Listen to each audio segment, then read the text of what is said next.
আসসালামু আলাইকুম। যে কোনো এডুকেটেড পারসন সার্টিফিকেটের গুরুত্ব বোঝেন। যে কোনো পরীক্ষা দিতে গেলে আগে সার্টিফিকেটের কপি জমা দিতে হয়। যারা নিয়ম তৈরি করেছেন তারা যদি নিয়ম ভঙ্গ করেন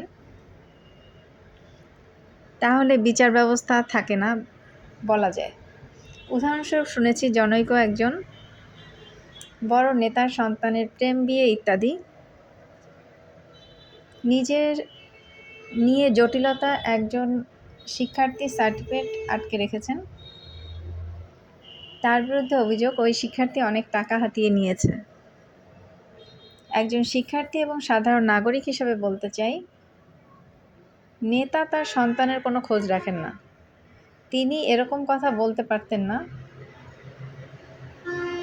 তিনি জানেন না তার সন্তান কাদের সাথে মেলামেশা করেন।